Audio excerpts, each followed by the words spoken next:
Hi, this is Ashio, and this is A Summer with the Shiba Inu. This is a new game that's just about to come out. I kind of got in contact with the publisher of this game, and they very kindly provided me with a copy of the game in advance. So, thank you very much for this. This is going to be a treat to play, I'm sure. Let's get underway. I've deliberately avoided all spoilers. I'm coming in a little bit blind. So this is Sid. Okay, here we go. Say, Max, you really can't tell me where you're taking us. And this is Max. Nope, can't tell you. It's a secret, dude. This is my old friend Max, who I haven't seen in years. Yesterday, he said he would take me to lunch and show me around the city. We're currently in the central zone of Taipor, the capital city of Shiba Island. A lot has changed since I moved away. Max moved here several years after I did, so I'm a little embarrassed that he's the one showing me around like I'm the tourist. Taipor is as bustling as ever, with the central zone being one of its busiest areas. As Max guides us toward our unknown destination, dogs mill around the street. It's so busy on the street that it's hard to avoid pushing against other dogs as we walk. Huge digital signs shine brightly even in broad daylight. Cute coffee shops, each with its own unique decor, catch my eye as well. One has lush vines creeping all over the storefront, leaving only a gap for the entrance. Look at all these dogs in the hustle bustle in the background. Also, these guys are in their full clothing. It looks really nice. Okay, let's have a look. Through the gap in the vines, I catch a glimpse of what looks like more plant life and thick tree stumps that serve as tables. Hey, that place seems really cool. Let's check it out sometime. Max pauses to take a look as I point to it. He cranes his neck to look inside. I've noticed it before too on the way to work. I'd be happy to try it out. A short walk later, where are we going? After several turns, we stop in front of a building. The building is made of red brick, with some steps leading up to it. Ta-da! I know it doesn't look like much here, but the virtual tour looked great on Bark, and I'm just noticing these spinning icons. It's so cute.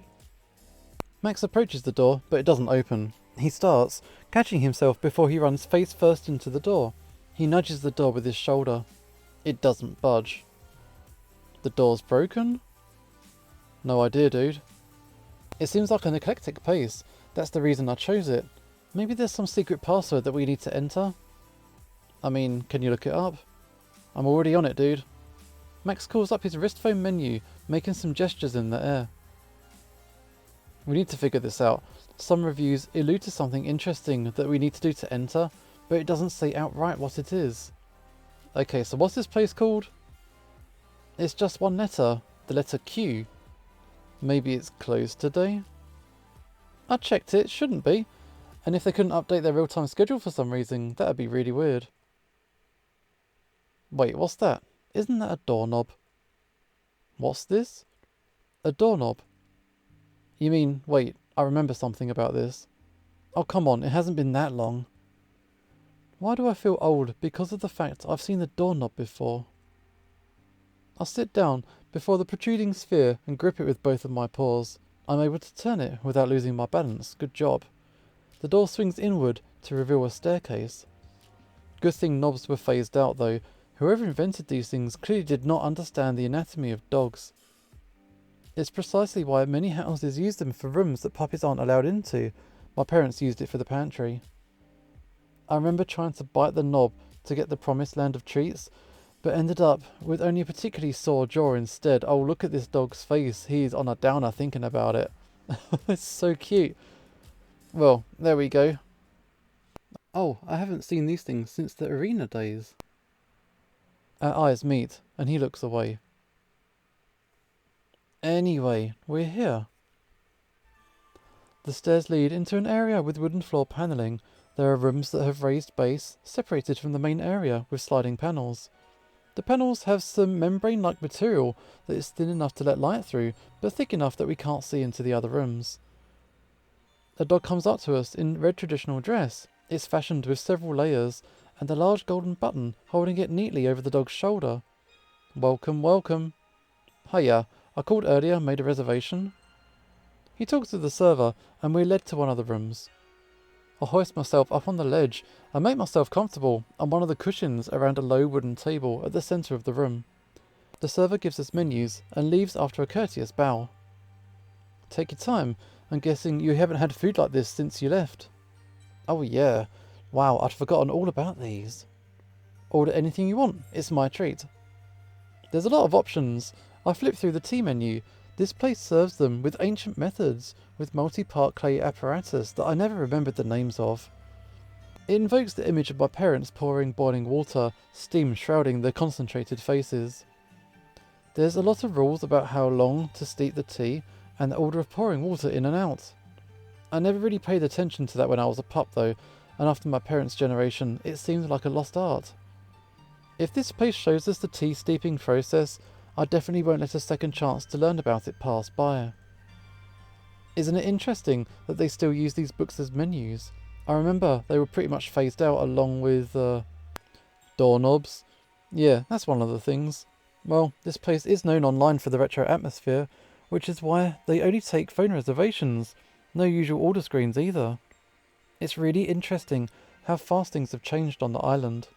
Though maybe it's just my perception, because first of all, I don't know what's supposed to be normal nowadays. Okay, so what's it like where you're living? They're kind of at the stage like when I left actually.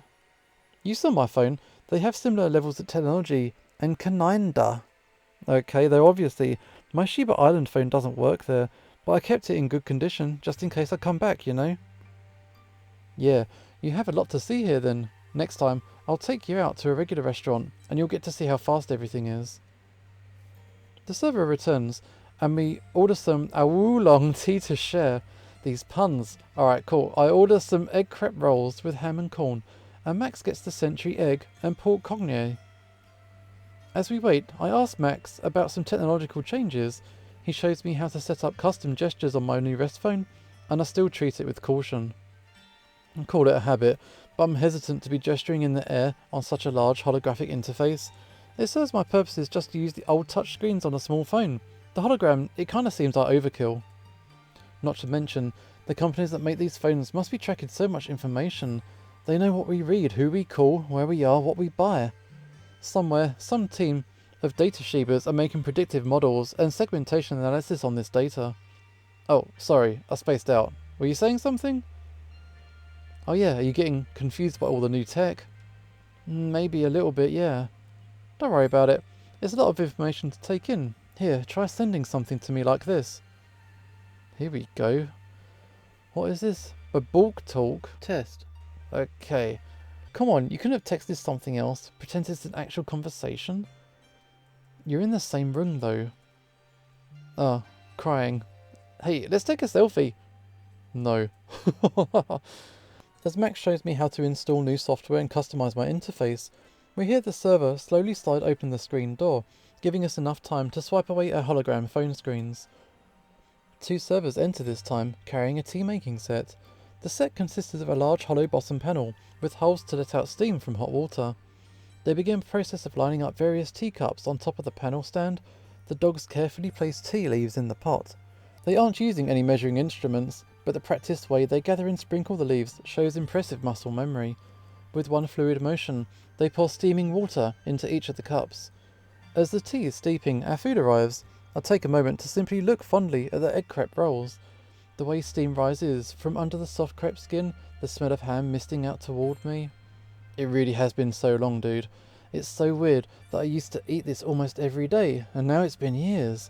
I feel like I've gone back in time. Egg crepes are a simple dish, usually made in under 2 minutes by the breakfast stalls I used to frequent on the island. First, an egg is cracked and dropped onto the surface of a sizzling metal plate. The cook then uses a metal spatula to smooth out the egg so that it is a thin liquid layer. When the egg has cooked around halfway, a thin crepe is laid on top of it and flipped so the egg layer is on top and the crepe on the sizzling plate. Then on top, the cook adds any other ingredients of choice, such as ham or corn. Once fully cooked, the entire crepe is quickly rolled up and cut into bite-sized portions with the spatula. Using the flat surface of the same spatula, the portions are then scooped up and swiftly placed into a takeout box. I hope you enjoy. You can try some of my cognac if you want. I was feeling something light. During this time, the tea is ready as well, and I blow on the surface of my cup, creating ripples. My first sip is hesitant as I try to adjust the temperature. After a few sips, I can feel the strong tea aftertaste on my tongue. Wow, this is nice. We chat more as we eat, and I ask him about the culinary norms, whether they've changed or not on the island. Apparently, most of the dishes I remember are still around. The largest change in cuisine is caused by the advancement in how food is produced. Max explains how nowadays a lot of ingredients can be produced synthetically, which reduces scarcity and seasonality. It's widely accepted that they are the same flavour and contain the same nutrients as naturally grown ingredients. I used to wonder why we have beef dishes on the island, but we've never seen an animal called a cow. I guess these synthetic flavours already existed 10 years ago, since beef had been around since before I was born. I just didn't know how they were synthetic. I learned from Max that lately there's been a rise in restaurants that offer wider experimental foods with completely new synthetic inventions. Max showed me some pictures on his phone, and we decide on a restaurant to try out next time. He warns me that some flavours might really surprise me though. Even dogs that try these things now and then have trouble getting used to some of the most outrageous invented flavours. I asked him to describe something he's tried before, but it was hard for him to convey it in terms of foods I know. For example, one tasted like cinnamon and cabbage flavour mixed, but that doesn't really describe it fully. I can only understand when I have the chance to try it, I guess. We finish our food and reminisce a little bit more. However, there's one thing in our shared history that we don't bring up. I get an uneasy feeling that I should wait a little bit longer for me to ease back into the culture of the island first. Max pays and we exit the restaurant, and I'm quite full and nostalgic. Okay, we're leaving the restaurant. It's a bit of a weird scenario. It's kind of like high tech. There's no humans around. So it's going to be, learning about what happened to this world or how it came to be. Yeah, I'm intrigued. Here we go. We'll have a lot of time to do all these things, right? Back in the street, it's even busier than before we ate. It's the afternoon. Dogs probably don't have much to do but relax on the weekend. As before, the smell of all types of food waft out into the street, and evening food stalls begin to set up. Well, that's what they are, I guess. They look much more modern and clean. From the crash course in tech that Max gave me, they probably have automated ordering and all that, but the street seating and rustic charm remain. We push past a particularly crowded part of the street, and I feel a tap on my shoulder. I don't really think about it. It was probably someone brushing past me with their backpack by accident or something. I continue walking when I feel it again. Who's this? It could be mistaken me for somebody else, maybe. I turn around to have a look. Sid, this is Heifeng Hong. Who are you? She's a smaller Shiba Inu, but something tells me that she compensates for it with her attitude. Her gaze on me is steely, way too steely for comfort. It's concerning that she seems to have approached me with purpose. Hopefully, she really just recognized me by chance. You don't remember me? She scoffs, discontent written clearly in her expression. I'm not surprised, but I'm still disappointed. Now I have to waste time explaining things to you. Okay, what's going on? Some random dog just came up. You're Moa Chi, right? I remember you. Oh, what? You? What are you here for?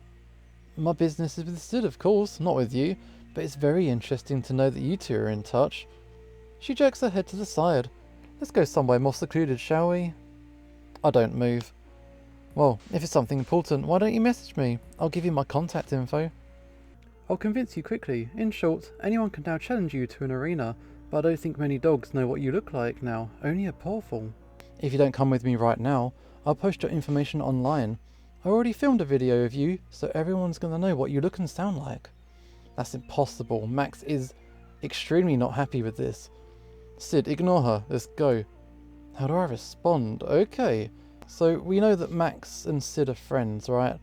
But this is new. Let's listen to her. Interesting. It took me 18.86 seconds, slacker. Max, wait. I want to see what she has to say. Would you mind coming with me? He seems to be thinking over what the stranger just told me, as well as his response. If you don't want to come, it's fine. I'll meet you when I'm done. Okay, I'm coming with. I address the stranger. We'll go with you and hear you out, but convince me quickly. This is not a friendly atmosphere at all. Okay, a tense walk later. We head into a nearby alleyway. Max looks quite reluctant and glaring at the other Shiba Inu. They know each other, don't they? I wish I could ask him about what he knows about her, but the best I can do is make sure that nothing bad happens. I need information about this arena challenge that she mentioned. Okay, so who are you? Sid, she's Heifeng Hong? What? I look the dog up and down. Up and down. Her face should be the most important part of recognising her, but I realise I haven't even looked her in the eyes yet. It's a task not made easier by knowing who she is. It's like my eyes are resisting as I force myself against my will to look at her closely. Look at Max's face. Her eyes are striking hazel, long lashes, her coat pale and fluffy. I lower my gaze. Oh, now I remember. It's just been a really long time and you've changed a lot. I'm rambling, yet trying to put on a calm front. As I was saying, now that you're back, it's a very interesting situation for all of us. You weren't supposed to just take the feather and leave. It's not like my leaving affected anyone. Instinctively, I scoff and protest, but I know it's futile. It's easy for you to say. Anyway, that's out of the way. She reaches into her shirt and pulls out her pendant. I avert my gaze again out of habit. I don't like looking at others' pendants because it feels like I'm intruding on someone's privacy if I look closely at what's on them. She moves closer and all but flashes her pendant in front of my eyes. I flinch away, involuntary. If you want to show it to me, it's not necessary. I don't need to see it. I start as I feel my pendant stirring in my jacket, or something is stirring where the pendant is. My pendant can't move by itself. That's impossible. Then my pendant flies out of its own free will to meet hers. Then comes a glare of light so brief that I barely comprehend what's happening. Sid! Max's voice is the last thing I register before everything goes dark. What is going on? 1 week earlier. Oh, just one more snooze. I fumble on the desk for my phone and almost drop it, but finally manage to grab it and turn off the alarm. As usual, there's not much time left before my deadline, waking time, which means after the 4 alarms that I'm allowed to snooze. Even though it's my last day at work, I should be on time. I uncurl myself from the chair, stretching my sore limbs. Well, this is certainly the last time I'm going to fall asleep at my desk. The room is dark, with only a sliver of sunlight entering from the bottom of the blinds, giving any indication that it's daytime. I slide off the chair, turn on the room light, and gather the items I need for work, which are scattered around the room. Keys, cards, cash, cell phone. I always say I should pack up the night before, so I'm not scrambling like this every morning, but I never end up actually doing it night before. I shove my bulky laptop and water bottle into my backpack. Then I fling open the closet and reach inside for the sweater I thankfully had the foresight to set aside. I can't find it though. In the days after I'd set aside the sweater, I'd piled other things inside the closet on top. I shove away some of the other items, hats, papers and whatnot. Oh, there it is, my favourite grey sweater, a special outfit for a special day. Everything collected, I'll sit down on the ledge of my bed and just take a moment. Now's the perfect time to check my emails. Oh wait, I'm already almost late. Just a quick look. Vapor store, confirmation of your vapor purchase. Dear Sidace, thank you for purchasing Beagle Netta 3. Nice, Bayonetta. Attached is your digital receipt. Product ID 460790. Transaction ID 2259. To access your downloads, please go to vapor.dog/account downloads. Alright, cool. It's the purchase receipt for the game I'd fallen asleep playing. I needed to complete the campaign. I waited 6 years for it. I glanced at the top of my phone screen. There's still a couple of minutes before I absolutely have to go. Just go. Get there on time. Don't rush. I closed my emails and opened the message app. I could send some last words, but I have the feeling it will only weaken my resolve. Just one last text to the most important dog wouldn't hurt. Wow. There's no need to say goodbye. It would just hurt her. I should go. Just do the top one. One last text to the most important dog in the world. Hey, Q. I love you. Please don't forget me. I'll just check the spelling one more time. I'm just stalling, so I have an excuse to wimp out and not send the message. I can't bring myself to directly say that I'm leaving now, but I hope she knows what I mean. With my paw poised on the screen for what seems like forever, I press send. The familiar glass doors welcome me. I scan my fob key and step into the building. It doesn't feel like it was that long ago when I first entered these doors. Is this Toronto? I had been a fresh recruit, full of hopes and dreams, and making an honest living for myself and contributing to society. I'm just here to pick up my stuff and do the paperwork. I repeat this to myself as I head down the familiar staircase. Pick up stuff, paperwork, and that's it. Other dogs start to fall into the building, and some stop to wish me well on my first move to the west coast of Canada. Last week, we had a small office celebration in honour of my work and departure from the job, which was heartwarming. It turns my heart to embarrassing goo, so I try not to admit how much I appreciated it. I enter my office, which is separated from the corridor by a metal door and glass wall. I scan my fob again. This is one of the most secure rooms in the building. Despite that, there isn't much to protect. Inside my office, I take a look at the computer monitors and the well-used keyboard. None of this is a personal property, so I'm going to miss it anyway though.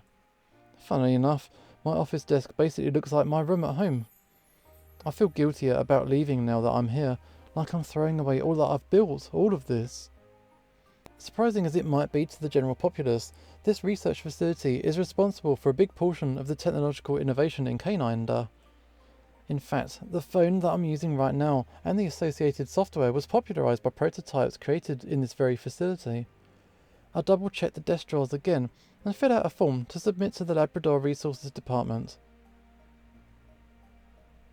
With all the errands and formalities done, I take my leave for the last time. As I walk away, I can't help but look back at the building one last time. It's Q. No, I'm not going to read it. It doesn't matter now. I'm going to go. Oh, you got a reply on the phone. You can't not look. Back at home, I get a backpack with some living essentials and of course my other set of keys, card and cash, and a cell that would allow me to get around during my travels. I reach into my shirt and take out my pendant. My pendant from Shiba Island. It has 10 orbs with smaller orbs surrounding them. I've been wearing it all these years, my last connection to Shiba Island. It's a remnant of a lifelong past, and while this pendant means nothing here, it's one of the essentials in a different land. It's time.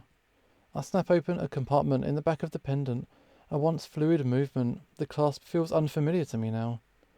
I have a good stable life here. I earned it. I brought myself here. Giving this up means moving backwards. But it also means letting go of the chance to see my brother again.